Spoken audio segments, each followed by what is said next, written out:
कौन आपण जानिछंती उत्तर दिग को मुंड करी सोइबा काहेकि उचित नुह?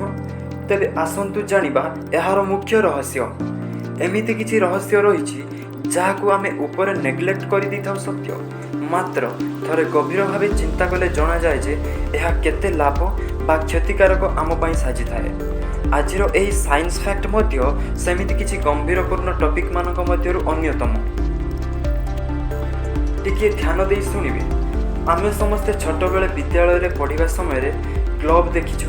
तेबे ग्लोब हेउछि पृथ्वीर एक छोट नकल एवं एहा माध्यम रे आमे पृथ्वी को अनुध्यान करिथाउ। ग्लोब रे उत्तर मेरु और दक्षिण मेरु नामक दुईटी मेरु रहिछि। आहुरी मध्य आमे चुंबक देखिछु जेउथिरे कि उत्तर मेरु और दक्षिण मेरु नामक दुईटी मेरु रहिथाय। जेबे आमे दुईटी चुंबकर सममेरु अर्थात गोटिएर उत्तर सहित अन्य एकर उत्तर बा गोटिकर दक्षिण सहित अन्य एकर दक्षिण मेरु को पाखकु आनी थाउ, सेतेबेले परस्पर को विकर्षण अर्थात गोटिए चुंबक अन्य ठारू दूरेगा पई चेष्टा करिथाय। मात्र जेतेबेले विषम मेरु अर्थात उत्तर मेरु एवं दक्षिण मेरु सहित बा दक्षिण मेरु एवं उत्तर मेरु सहित दुईटी चुंबक परस्पर को निकट को नेउ, सेतेबेले परस्पर को आकर्षण करिथांती। ठीक सेमिति आमे बास करिथिबा पृथ्वीर ग्लोब भली उत्तर मेरु और दक्षिण मेरु रहिछि। आम पूर्वपुरुषों को जଣା थिला कि आम भारतर उत्तर गोलार्धरे अवस्थित एवं मेरु निकटरे चुंबकीय क्षेत्र अधिक शक्तिशाली होइथाय। आहुरी मध्य सेमानंक मत अनुसार आम शरीर रे एक चुंबकीय क्षेत्र रहिछि जहाँकि आम मुंड उत्तर एवं गोड़ दक्षिण मेरु सदृश कार्य करे एवं वैज्ञानिक मानक मत अनुसार चुंबकीय क्षेत्रर दिग उत्तर रु दक्षिण को गति करिथाय।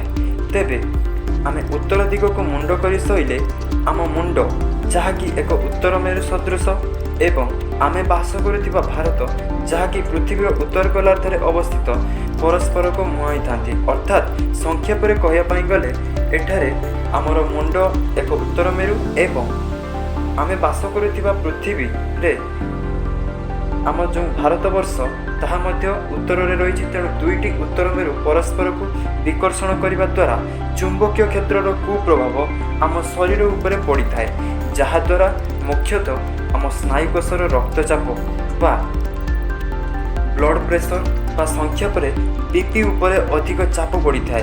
एहा सहित रक्त संचालन एवं मुंड बिंधार एक मुख्य कारण साजी थाए। कौन आपण हैरान हे गले कि? हाँ, खास सेइथिपई तो जेतेबेले आमे किछि भी न भाबी उत्तर दिग को मुंड करी सहिथाउ, आम पितामाता एहाकु बारण करिथांती। आम पूर्वपुरुष माने विज्ञान अपेक्षा धार्मिक ग्रंथ अंधविश्वास को अधिक मानुथिले, यह सत्य। मात्र सेमाने अत्यंत ज्ञानी थिले एवं प्रकृति रे ठीक नियम समस्तक द्वारा पालन कराइबा पई सेमाने अंधविश्वास ओ धार्मिक उक्ति ओ विज्ञानर साहाय्य नेउथिले। जहाँ भी होना कहीं सेमानकर उक्ति गुड़िक संपूर्ण मात्रा सठिक नुहे बोली आमे कहि परिबा नाही। यह अधिक मात्रा सठिक और फलप्रसू थिला, यह सत्य। तेबे सोइबा पूर्वरु आमर जानी रखिबा दरकार आमे केउ दिग को मुंड करी सोइछु। सो फ्रेंड्स, वीडियोटी आपनको केमिति लागिला कमेंट करी जणाइबे। जदि आम वीडियोटी आपनको मन को छुई थाए तबे वीडियो को लाइक करंतु। यह सहित एमिति इंटरेस्टेड साइंस रिलेटेड फैक्ट जानिबा पई आम चैनल को सब्सक्राइब करंतु। Thanks for watching.